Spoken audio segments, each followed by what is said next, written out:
وہ کون سی چیزیں ہیں جو اللہ تعالیٰ کو سب سے زیادہ مطلوب اور محبوب ہے، اور وہ کون سی چیزیں ہیں جو سب سے زیادہ ناپسند اور مبغوض ہیں۔ چنانچہ قرآن مجید میں بالکل شروع میں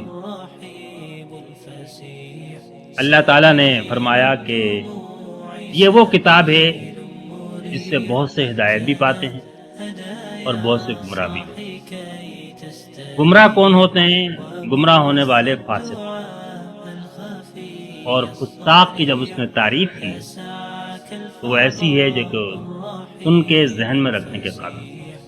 الذین ینقضون عہد اللہ من بعد میثاقہ ویقطعون ما امر اللہ بہ ان یوصل ویفسدون فی الارض اولئک هم الخاسرون۔ تو فسق کی چھوٹی موٹی تعریفیں تو ہمارے معاشرے اور ذہن کے اندر بہت عام ہیں، اور نیکی کے بھی چھوٹے موٹے پیمانے تو ہمارے ہاں بہت رائج ہیں، لیکن قرآن مجید نے بالکل شروع میں انگلی رکھی تو 3 چیزوں پر رکھی۔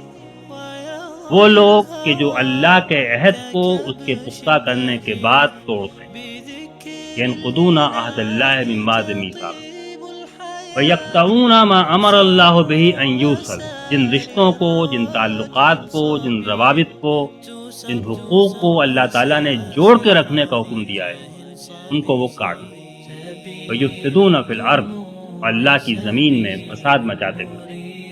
یہ وہ لوگ ہیں کہ جو اللہ کی کتاب کی ہدایت نہیں حاصل۔